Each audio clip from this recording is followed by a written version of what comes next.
Hey guys, for today's session, we are going over Chapter 7 in your textbook. Chapter 7 is dedicated to the Texas legislature. So the first thing that I want us to start off by doing is just taking a quick look at an overview of the basics for the Texas legislature. First of all, understand that senators are going to serve 4-year terms and representatives are going to serve 2-year terms.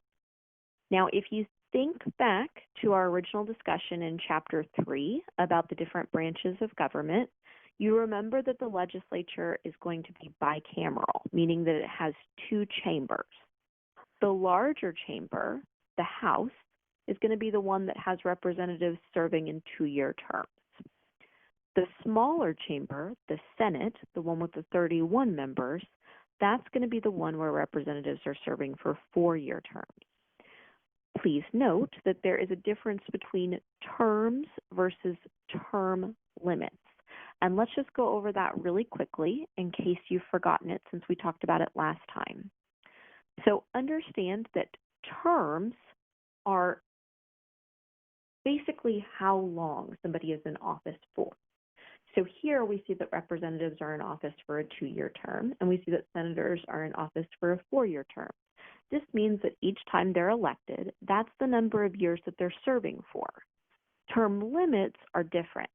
That's the number of times that you're allowed to run for a particular political office.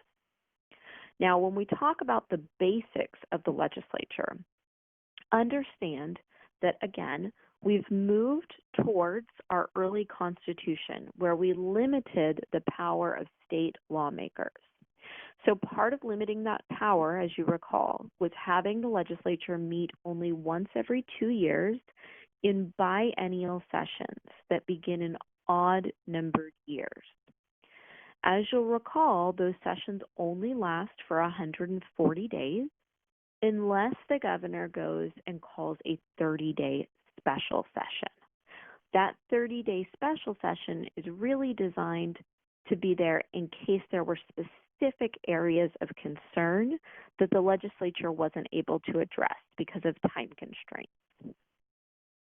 So we've talked about the low salary briefly before. We're going to talk about it more now. Legislative salaries are set at $7,200 per year, and that's not a typo. It's $7,200, not $72,000. So the first reason for this is that we have something called a citizen legislature. That means that we don't have, or we're not supposed to have, individuals who are really career politicians serving. We created a part-time legislature, one that's only meeting once every 2 years for that 140 days, to try to encourage people from their everyday walks of life to go in and serve in the legislature while still holding jobs in their community. So maybe they're engineers or plumbers or electricians or firefighters.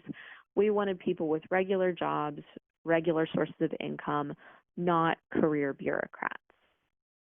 We're going to talk later on in this chapter about how that hasn't necessarily played out. But for right now, understand that that $7,200 is only going to be supplemented by a per diem. A per diem is the amount paid each day that a legislator is working, both in regular and special sessions, and when committees meet during the interim between sessions. So the per diem is currently set at $190 per day. Think about it this way. If your boss told you, we're only going to need you on a temporary basis, we're going to need you over the holiday season, and we're going to need you for 140 days. And then at the conclusion of that 140 days, your boss said, actually, I need you to stay on for an extra 30 days. Okay, you're probably going to expect some form of additional compensation, both for the work that you're doing and also because maybe you have additional expenses as a result of having to go to that job. You have additional gasoline prices or you have additional takeout expenses. The same thing is going to be true for our legislators. So we've got that $7,200 as a base salary, and then we've got the $190 per diem. What this means is that legislators have to obtain their primary income from other sources, which was really the way that we designed our citizen legislature. But we didn't necessarily think it all the way through because in reality, most regular people who are working as teachers or bookkeepers, accountants, any number of just regular professions aren't going to be able to go to their boss and tell their boss, hey, by the way, I'm going to have to leave once every 2 years for 140 days, and that's my best guesstimate. Potentially, I might have to be gone for longer than that. Most people are not in a position that their bosses are going to be okay with that. So what we find is that legislators usually have to find some other primary income source, which leads us sometimes to a conflict of interest. If you think back on our previous chapter's recordings, you remember that a conflict of interest exists when the legislator has a divided interest. One interest is to himself or herself, to their own self-interest, and the other interest is to their constituents. So many legislators in our legislature are actually practicing attorneys. Practicing attorneys, especially ones at larger firms, are going to have retainer fees. These are fees that are charged by lawyers for services to clients, including those who have business with state agencies or may have lawsuits against state agencies. So basically, these people who are working as legislators are also working as attorneys in private practice.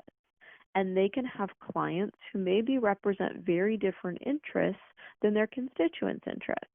Maybe they represent a payday loan lender, and the payday loan lender really would like for interest rates to be at the absolute maximum that the law allows. Well, that's probably not in that legislator's constituents' best interests. But there's going to be a divided conflict there, because if that payday loan lender is the company that's really paying most of your bills, it's going to be really hard to not work in that client's best interest. So understand that the fact that we have this citizen legislature creates some level of division and some level of a conflict of interest. The legislative staff really is not very robust when we compare it to other state legislatures. So our legislature is provided with minimal funds and minimal staffing. That goes along with those weak state institutions that we talked about in Chapter 6 and their potential exploitation by special interest groups. Let's move on and let's talk about some of the qualifications to be a Texas senator or a Texas representative. These are going to be the formal qualifications. So what's written into law? What qualifications do you need to meet in order to serve in one of these positions? In order to qualify for a Texas senator, you need to be a U.S. citizen and a qualified voter. You also need to be at least age 26, and you have to have been a resident of the state of Texas for at least 5 years, and the home district that you're representing for at least 1 year. In order to serve as a House representative, you're going to need to be a U.S. citizen and a qualified voter, at least 21 years of age, and you need to have resided in the state of Texas for a minimum of 2 years and in your home district for a minimum of 1 year.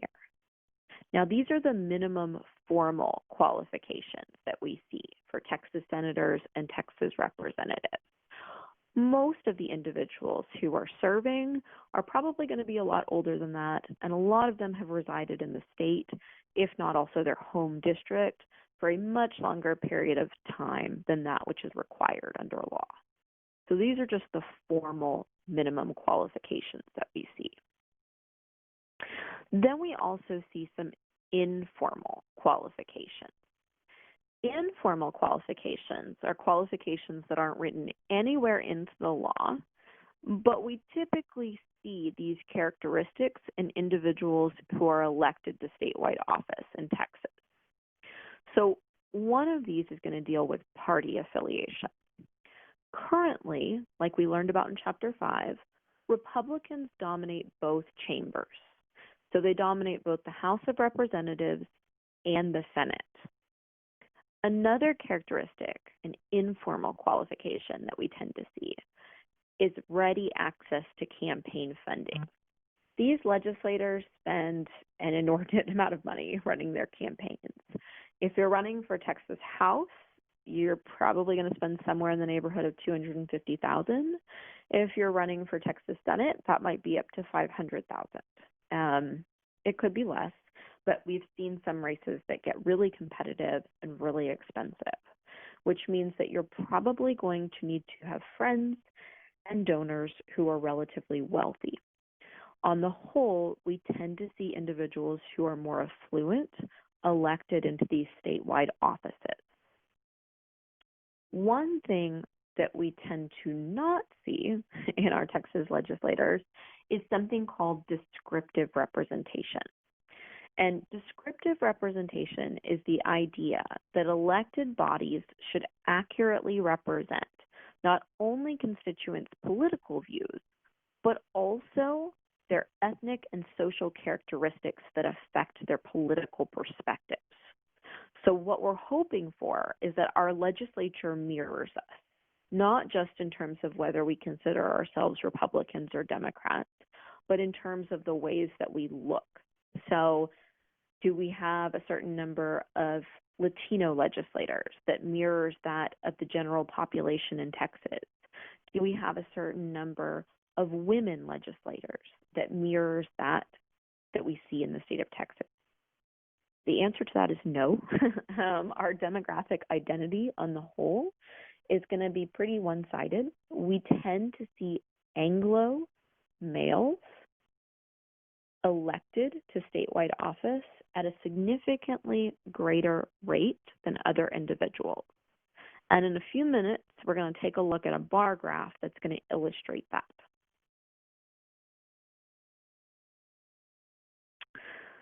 So what other characteristics do we see, or informal qualifications do we see in our Texas legislature?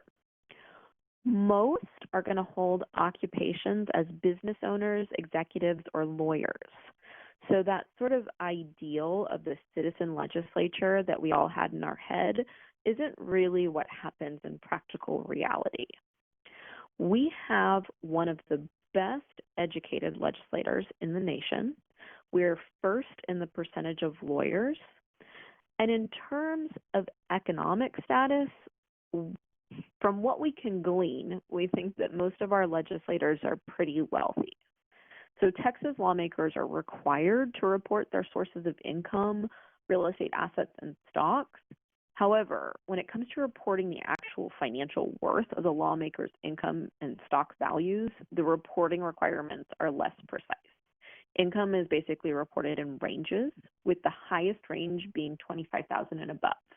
And stock ownership is also going to be reported in ranges from greater than $500 to $10,000 and above as the highest. So you can see from these public disclosures that are filed that we're not going to be able to glean a whole bunch of information. But based on what we do know, we think that most of our legislators are pretty wealthy. So these informal qualifications that we see also don't mirror that of the Texas population. As we've learned earlier in the course, we have a large number of Texans with a low level of education, and also we have a large number of Texans who qualify as low income. So we're definitely not going to see a true mirroring of those informal qualifications that we're talking about. So let's look at that bar graph that I was talking about before. Now, this has gotten marginally better since your textbook was released, but it's still not great. When we look at descriptive representation, we would like to see the numbers in blue really mirror the numbers in red. The numbers in blue stand for the Texas population. The numbers in red stand for the Texas legislators. So one of the largest gaps that you see here is going to be the male versus female gap. Males and females are roughly divided 50-50 in our society. But when we look at the Texas legislature, we see that on the whole, at the time of this polling, it has gotten a little bit better. We had about 80% men, and we had about 20% women. Now, that number has gone up, but we still have a disparity that exists there. The other big disparity that we're going to see is when we look at Anglo legislators. So remember, we have a rising Latino population in the state of Texas. It's currently right around 39%, with just a little bit more Anglos and Latinos residing within the state. So that Anglo figure we see is at 42%. Now compare that with the representation that we see in the legislature. We have Anglos in red at 64% and Latinos in red at 24%. So you can see that there's quite a disparity there.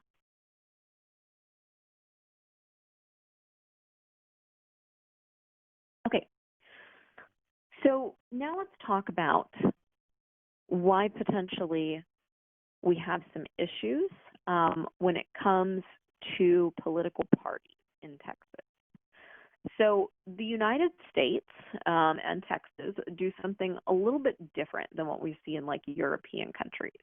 We actually let our legislature go in and draw its own district line.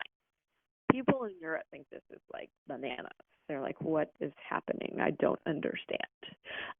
But here, it's not only allowed, but is expected that these district lines are going to be redrawn once every 10 years after the census occurs.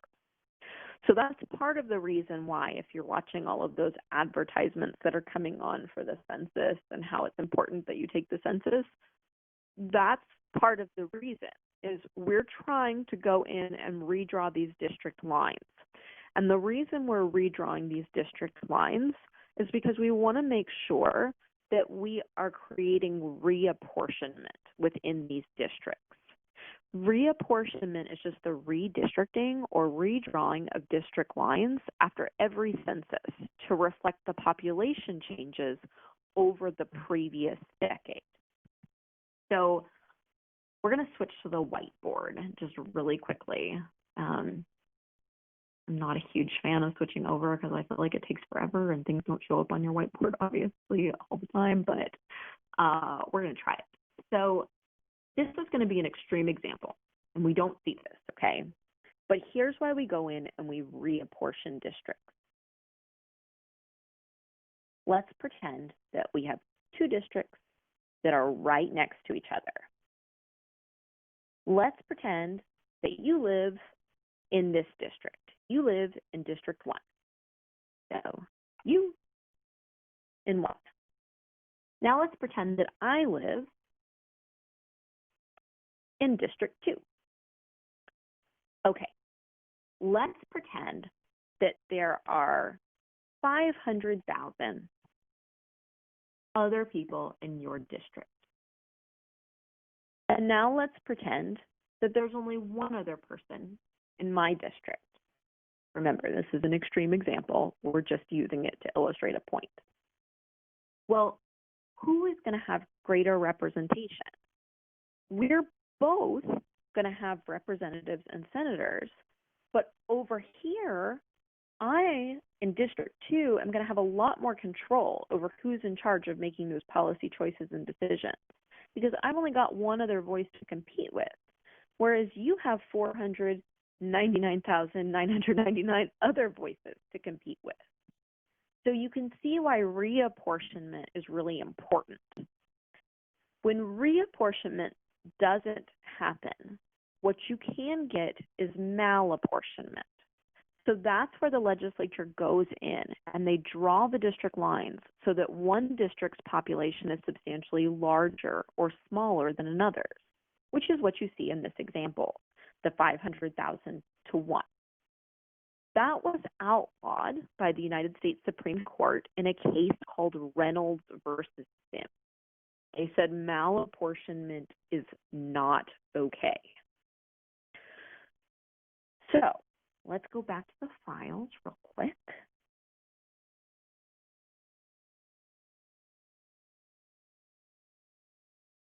At some point, I'm going to figure out how to switch between these in a more rapid fashion. But for right now, I'm still just kind of getting the hang of it. So sorry about that, guys. Okay, so we have the basics. We know that after the census, we're going to go in, we're going to redraw the district lines so that reapportionment occurs, and we know from Reynolds versus Sims that malapportionment is not allowed to occur.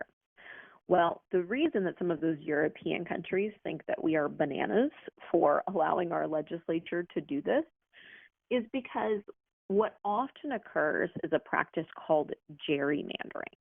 And gerrymandering is if you've ever watched the news and you've seen those maps with those crazy looking lines on them, that's gerrymandering, where those borders look really, really weird. Gerrymandering is the practice of drawing district lines in such a way as to give candidates from a certain party, ethnic group, or faction an advantage. Now, here's the key part here. This cracking, packing, and pairing, all of these are types of gerrymandering.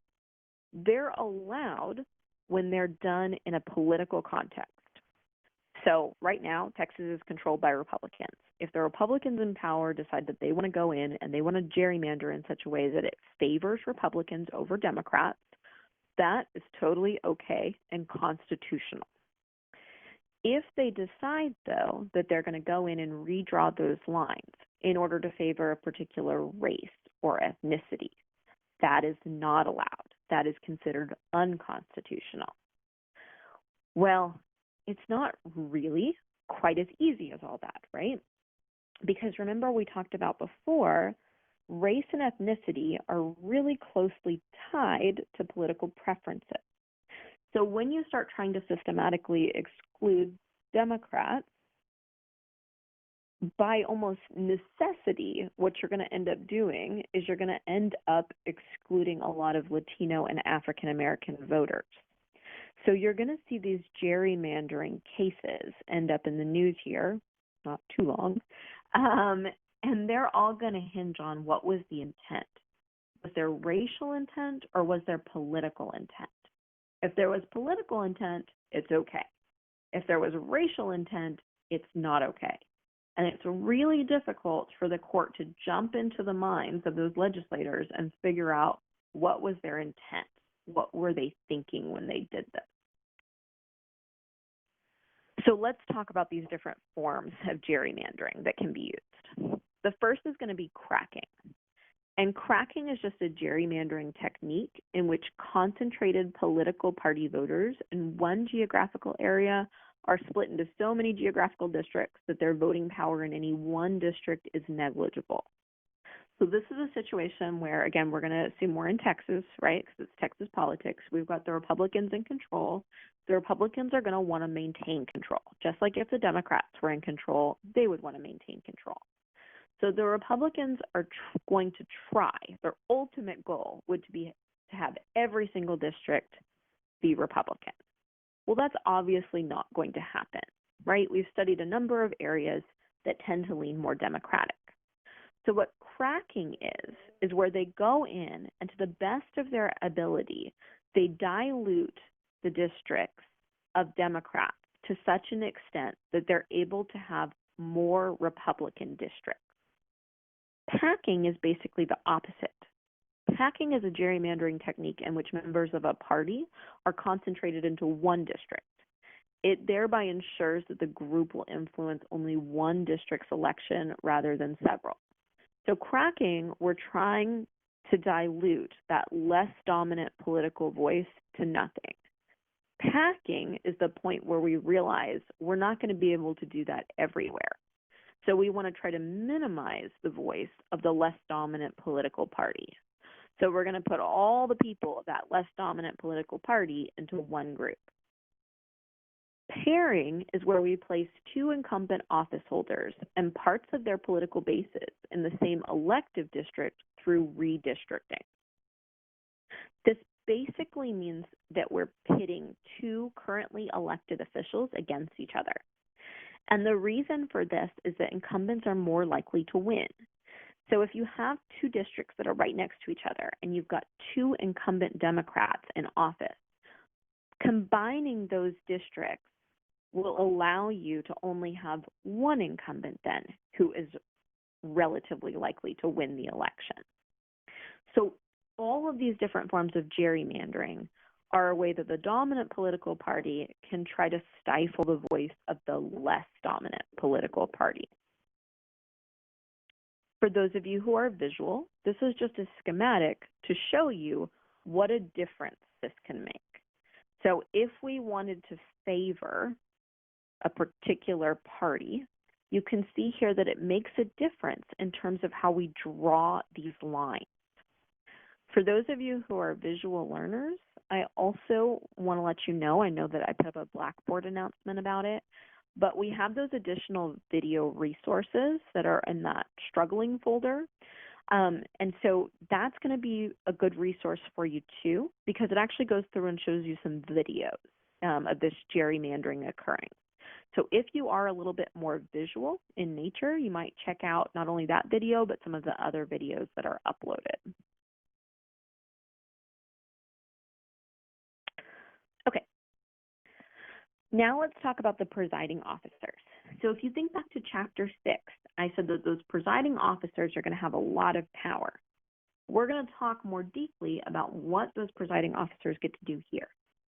So the first that we're going to talk about is the lieutenant governor. The lieutenant governor is going to be the presiding officer of the Texas Senate. He or she is going to be elected in statewide partisan elections and is going to have a role in both the legislative and executive branch. The lieutenant governor's role within the executive branch is to succeed the governor if the governor is unable to serve. So if the governor, for some reason, and this is kind of a morbid example, but dies while in office, or is in some way incapacitated to a degree that he is unable to serve the remainder of his or her term, or if we have a situation where potentially the governor gets a higher level position, like we saw with George Bush when he was governor and ended up becoming president, then the lieutenant governor is going to succeed the governor. So that's going to be the lieutenant governor's role within the executive branch, which we're going to talk about more when we get to Chapter 8.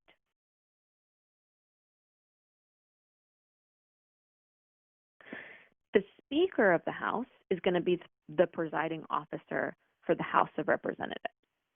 The Speaker is going to serve a 2-year term and gets to control House procedures as well as the appointment of committee chairs. The Speaker is going to be an elected officer within the House. So this is still a partisan election, but this looks different than what we saw for the lieutenant governor. For the lieutenant governor, the people were going in and selecting who the lieutenant governor is going to be. Our current lieutenant governor is Dan Patrick. For the House, it's actually other House members who are going in and electing who the new speaker will be. So it used to be Joe Strauss. This last term, it was Dennis Bonnen. He actually got caught up in a little bit of a political scandal, though. There was some taped audio of him trying to basically oust other Republican lawmakers.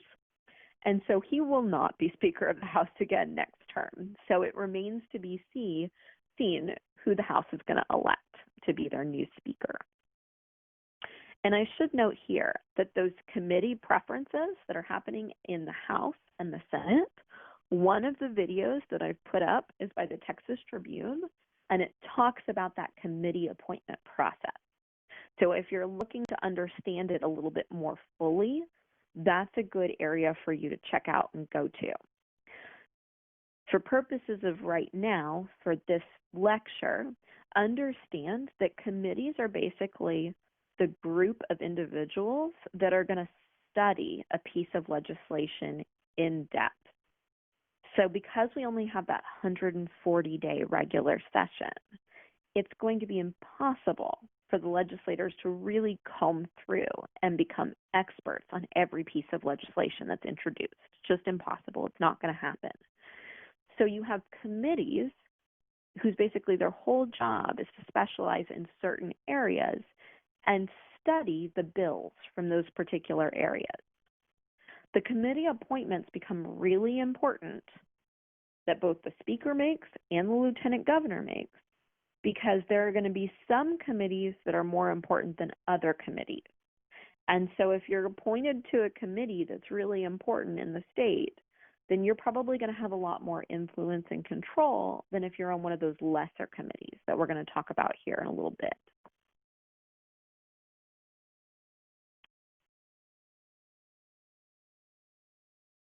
And let's do this. Because we're talking about committees right now, we're going to skip ahead just a little bit in terms of the slides, and we're going to go to the end to see where we're going. And then we're going to go back here at the end, but I just want you to have an overview of big picture, what is the legislature doing? So big picture, we've got the House and we've got the Senate. We need a bill to pass through both chambers in the same version, and then we need the governor to approve it in order for that bill to become law. So let's talk about that. For purposes of this example, we are assuming that the bill is being introduced as HB1. HB is just the designation for House bill. 1 stands for the first bill that's introduced in that legislative term. So here the bill is being introduced in the House. If it was being introduced in the Senate, it would be SB1. So it's introduced as HB1, and immediately thereafter, it's going to be assigned to one of those committees. Sometimes there's going to be committees that really have sort of overlapping jurisdiction over that bill.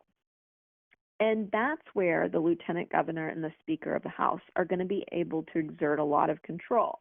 Because if they know that one committee is going to be more favorable than another committee, they can really select whichever one they think is going to favor that bill or disfavor it, depending on their preference.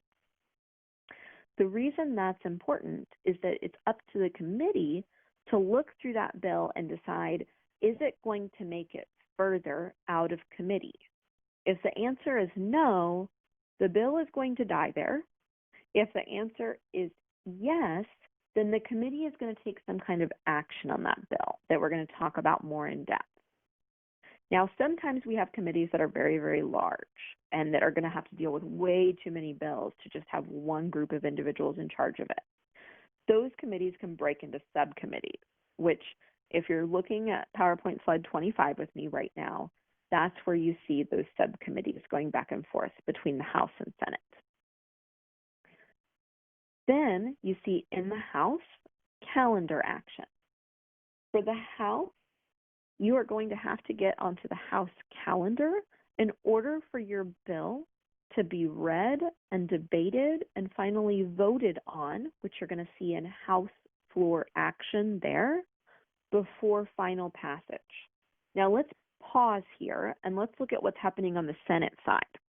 Now you're going to see that the Senate side looks basically identical in this diagram in your textbook to what's happening in the House, but it is a little bit different because there's no true calendar committee over in the Senate, and we're going to talk about the difference when we get into the more detailed action. But the general scheme of what's happening is looking the same, right? We've got introduction of the bill, we're assigning it to committees, if necessary to subcommittees, the committee is taking action, we're deciding to hear it and debate it, and then ultimately bring it up for final passage. Well, this conference committee that we're going to talk about in a little bit, that's in case there were two different versions of the bill. So if the House decided they wanted to make some changes and the Senate decided that they also wanted to make some changes, those changes were different, then we're going to convene a conference committee so that we can have both chambers pass the same version of that final bill. So that gives you just kind of broad strokes overview of where we're going. We're going to come back to this slide at the end, but I want to show you where we're going so that it makes a little bit more sense to you as we move on. Okay. Now comes the tricky part of where I find where I was.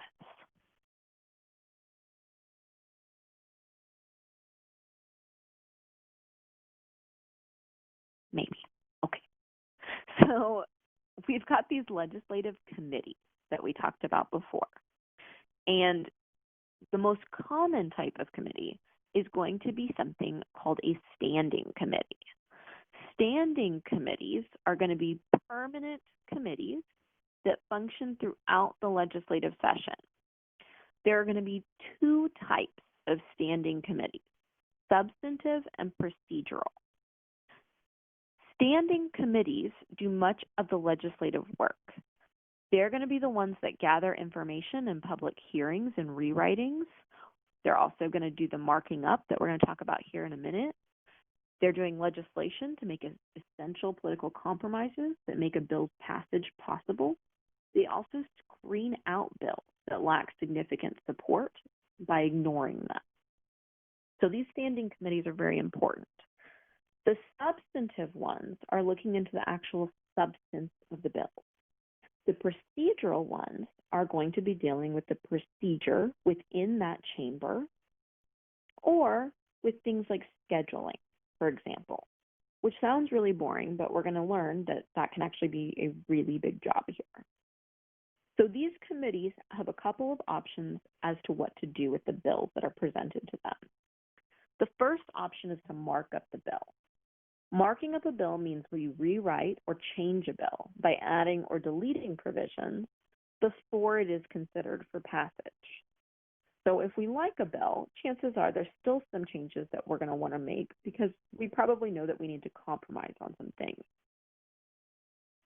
Pigeonholing, basically the opposite. It's a good thing if the bill that you are really in favor of and that you found a bill sponsor for is being marked up. It's a bad thing if your bill is being pigeonholed. Pigeonholing is to set a bill aside and not take any action on it throughout the entire legislative session. A lot of bills get pigeonholed. If it gets pigeonholed, it basically means, okay, well, we'll look at this later, but in reality, later is not going to come, and it's just going to die in committee. Those subcommittees, we talked about these before, those are just going to be subdivisions of standing committees that consider specialized areas and categories of proposed legislation. So the standing committees are going to be the committees that we see most often. But some of the other committees that your textbook is going to talk about are going to be joint committees, ad hoc and select committees, and interim committees. So joint committees are going to be committees that include both senators and representatives. Ad hoc committees are going to be committees designed to addressing one specific task in the legislative process. Their function is going to be temporary, and the committee is disbanded when the function is complete. So good example of an ad hoc committee is that conference committee we were talking about. The conference committee joins together to try to iron out differences in a bill. Once that bill is passed, there's no longer a need for it. So ad hoc committees are basically the opposite of standing committees. They are temporary committees. Select committees are a temporary committee that is created for one specific purpose and usually only serves in an advisory capacity.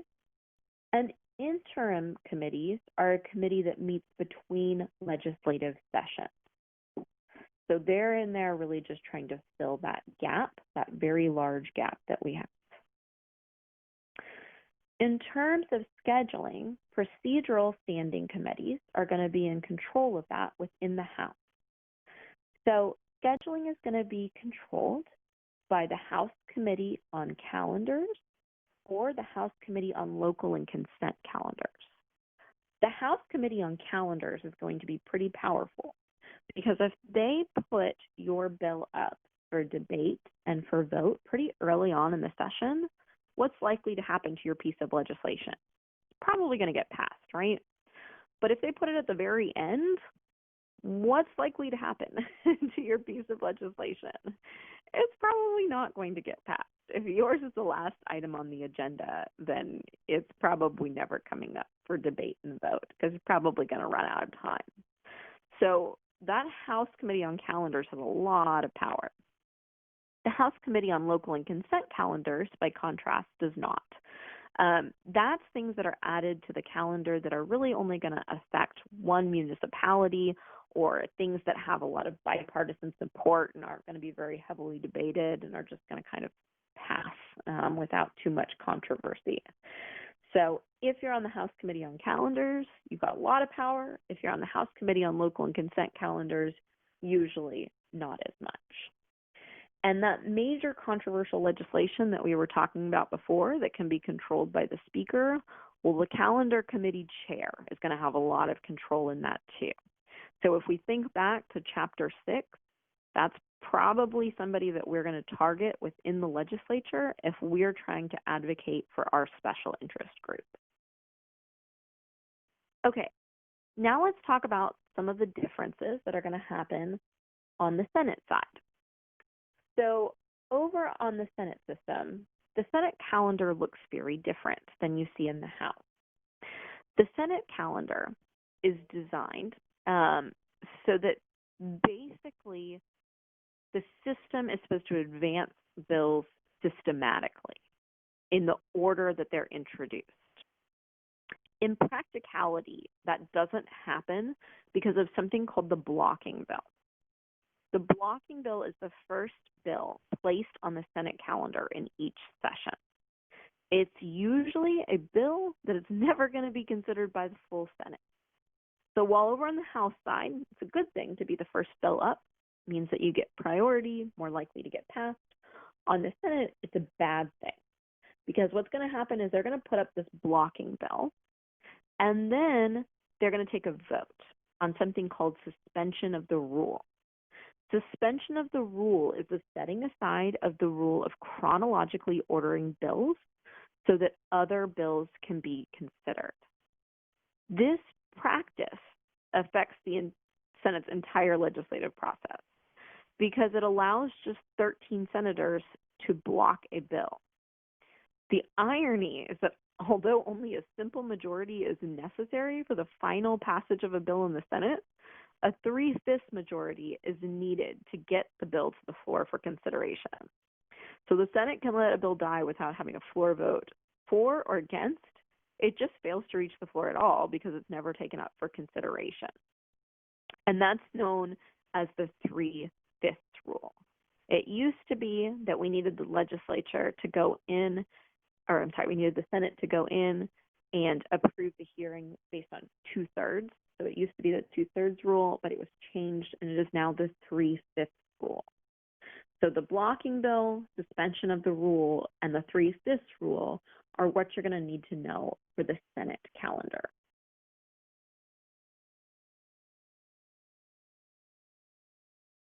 Okay.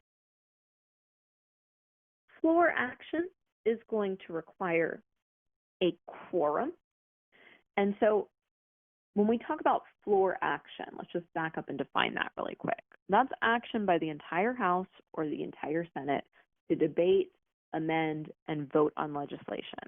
So think back to that diagram we looked at a few minutes ago. That's going to be the final step, right? That's floor action. To take official action, both houses require 2/3 of the total membership to be present. That's what's known as a quorum. So theoretically, if you were really opposed to a piece of legislation that was going to pass, you could stage a walkout with other people who felt the same way as you. Now, while it's possible, that happens very rarely. The reason for this is that if you were to walk out, it's not just that one bill that's likely being considered that day. There is a whole slew of legislation because most of the legislation is being passed through at the very end of the term. And so if you decide that you're going to stage a walkout, you're going to miss a whole lot of important legislation. So there's a lot of important legislation that's just not going to be able to be voted on, which is not going to make your constituents very happy in all likelihood. The other part to that is, remember, the governor can call a special session. So you can get called back in. And so that's something that, on the whole, the legislature tries to avoid if possible. Now, when we're talking about House floor action, the Speaker is going to be the presiding officer. Remember, if we're talking about the Senate, that's going to be the Lieutenant Governor. But over here on the House, that's going to be the Speaker. We've got floor leaders who are leading debate, and they're trying to do it in generally a pretty systematic format. In actuality, though, there are a number of things that can be done to try to stall a bill from passing. On the Senate side, we see this less often. We see it more rarely in the form of a filibuster. And an example of that was when we watched that Wendy Davis clip early on. On the House side, you can have something called a point of order, which is where somebody goes in and they raise a formal objection that the rules of procedure are not being followed on the House floor. The reason they do this usually is just they think that probably that piece of legislation is going to have the votes necessary to pass, but they don't want it to pass. So they try to throw up procedural hurdles. So an example of this would be there's a rule that basically requires, unless you're granted very specific exceptions, that a proposed bill needs to be read on 3 separate occasions and on 3 separate days within the House. Well, a point of order would be to say it wasn't read a 3rd time. Then it's going to have to go in and be rescheduled. At that point, you very well might run out the clock on that piece of legislation. Your objection didn't have to do with anything substantive within the bill. It was based on a point of procedure.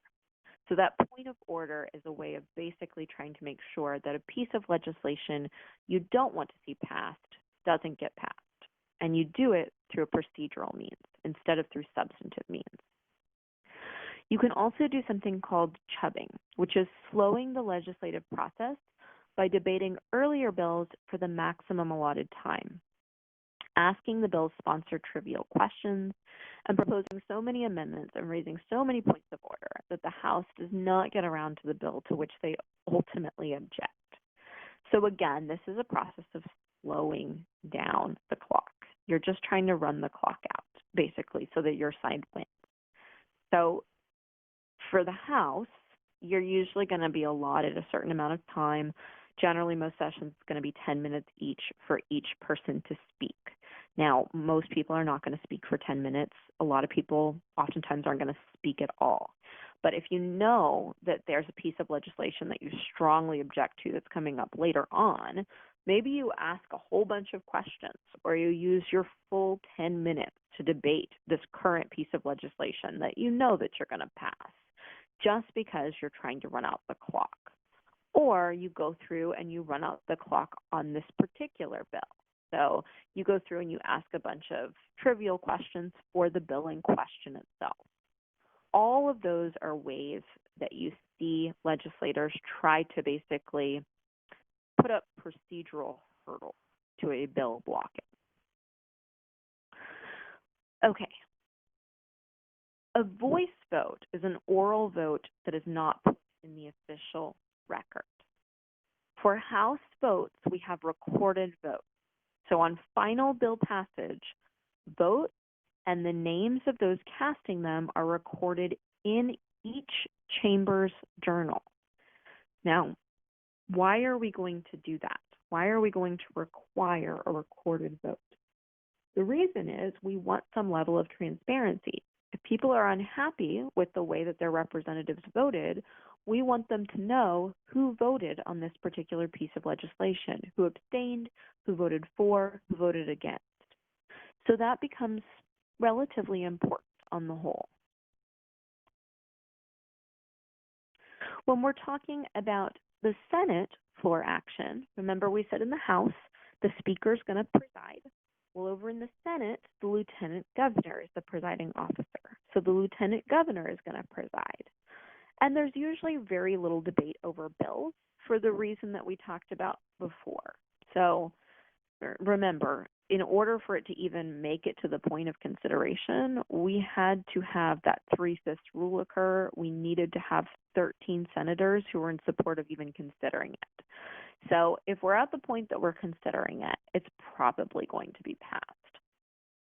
We do have filibusters, like we saw before, that prolonged debate or oratory by a senator to delay the passage of a bill, but that's relatively rare, again, because the governor can go in and call special sessions. Because the Senate is the smaller chamber, they're actually able to meet as something called a committee of the whole. And that's where the entire 31-member Senate acts as one committee. Now, they're able to do that, but the House is not, because if the House tried to do that, that would be a huge mess. You can't have 150 people meeting in committee. If we have the Senate meeting as a committee of the whole, then the lieutenant governor gets to vote. Usually the lieutenant governor does not get to vote. But here, when they're meeting as a committee of the whole, the lieutenant governor gets to vote. The lieutenant governor also gets to vote in the event of a tie. Now, usually after a modest amount of debate, the Texas Senate takes a vote without the benefit of an electronic scoreboard. Senators are going to hold up a single finger to vote yay and 2 fingers to vote nay. A clerk is going to record the votes, and only a simple majority is going to be necessary for the actual passage. So that's going to look different than the voice vote that we saw in the House, but the really important thing about both of them is that they're going to be recorded so that people can go in and take a look and see what their representatives have done. Conference committees. These are going to resolve differences in similar bills. So we're going to have equal representation from both chambers. We're going to have 5 members from the House and 5 members from the Senate. And those 5 members from the House and 5 members from the Senate are going to strengthen, weaken, or ultimately not reach a compromise on a bill. More often than not, though, they are going to reach a compromise. And so that compromise is going to be a compromise between the House and Senate versions that's going to be released through a conference committee report. So remember, a conference committee is just a temporary committee that's meeting to resolve differences between the Senate and House versions of a bill. A separate conference committee is appointed for each bill with differences between the House and Senate versions. When that process is completed, they're going to disband. But before they disband, they're issuing that conference committee report, which is that compromise that we were talking about, reached by the conference committee and then delivered to each chamber. Most of the time, both chambers are going to rely really heavily on that conference committee report because those individuals came together, there was equal representation of both chambers, and so generally speaking, that conference committee report is going to be really heavily relied on. Okay, so that brings us back, big picture, to what we saw here in that diagram that we used earlier on. Let's backtrack just a little bit because I think that I passed over some stuff. I did. Okay, we're going backwards just real quick to slide 14. So when we're looking at slide 14, we're going to talk about what types of bills the legislature is looking at. So we start with bills because for the most part, that is the job of the legislature. Their primary role is to make sure that they are passing laws for the state of Texas. So there are different types of bills that can be passed, though, and I want to briefly mention those different types of bills. There are special bills. Those are bills that create exceptions to laws that have already been enacted. There are general bills. Those are the ones we see most often that apply to everyone in the state. And there are local bills that usually apply to a single unit of local government and usually pass at the request of legislators representing that area. Bills, like we've talked about before, are usually going to take effect 90 days after they pass. unless a two-thirds majority of each chamber votes to have the bill take effect as soon as the governor signs it. So there is an exception to that 90-day rule, but usually, generally speaking, we're going to have that period of about 3 months before we're going to see that law go into effect. Now, two pretty important pieces here in the legislature are the Legislative Council and the Legislative Budget Board. The Legislative Council specializes in document production, information systems, legal research, as well as other legal services, and it plays a key role in the redistricting process. So if you ever know anyone who works for the Legislative Council, it's actually like a pretty awesome place, it sounds like, to work, because what happens is, for the most part, they just kind of hang out. Like, they have like workout rooms and like yoga and all kinds of cool stuff that they do for most of the year. And then once every 2 years, it's like insane. All of the attorneys who are hired there basically like sleep in their offices. They don't leave. They shuttle back and forth. They work absolutely crazy hours. But the rest of the time outside of that, they usually have really cush schedules. Nonetheless, they're pretty important. They help us with redistricting, and they're also a means that the legislature has to try to combat those special interest groups. The Legislative Budget Board is going to be another key piece that we need to talk about. So most states, the U.S. government, and most counties are going to have, or most countries, I'm sorry, are going to have only one budget. But Texas actually has two. So each agency and state government presents its budget requests to both the governor's office and the really powerful Legislative Budget Board. And so the Legislative Budget Board is going to be in control of drafting one of those two proposed budgets. So those are a couple of really powerful features of the Texas legislature. We spent a lot of time talking about passing bills because that's really most of what the legislature does, in addition to that redistricting process that we were talking about. But I also want us to just briefly touch on some other things that our legislature does. So our legislature is also in charge of passing resolutions. Resolutions are just formal expressions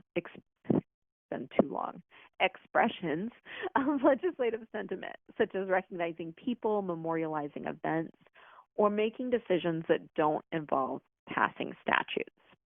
So within that umbrella, you see three different types.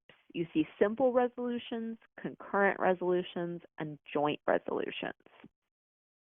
Simple resolutions are a resolution that's going to be passed by a single chamber of the legislature, and it only affects that chamber, and it doesn't need any action by the governor. So examples of simple resolution would be like if we wanted to make a rule change as members of the Texas House. Well, that's not really affecting the Texas Senate, and it's not really affecting the governor or the state as in a larger way as a whole. And so we're just going to allow that resolution to be passed by a simple resolution in one chamber. Concurrent resolutions are resolutions that require the House and the Senate to agree by simple majority and usually require approval by the governor. So examples of concurrent resolutions would be like most of the time the government has what we call governmental immunity. It's really hard to sue the government. But technically the legislature can make an exception if they think there's an important reason that somebody should be able to sue the government. Well, that's going to affect the state as a whole. So in that situation, we're going to require both chambers to sign off on it as well as the governor. Joint resolutions are resolutions that require approval of both chambers but not the governor. An example of this are those constitutional amendments that we looked at before. So remember, first, it's going over to both chambers where it's going to have to pass by 2/3 majority, but then final ratification is going to the voters. So that's why we're taking the governor step out of this. There is a check on the legislature's power. It's just a check that's put in by the people. Okay, so that gives you a pretty good overview of Chapter 7. It's a long chapter. It has a lot of information. I would encourage you to check out those videos that I was referencing, as well as there's some Quizlet and Kahoot games that are available for you. So if you think any of those resources are going to help you out at all, I would encourage you to check them out. And other than that, if you have questions, feel free to email, or as always, we can set up a private Blackboard Collaborate session. So just let me know.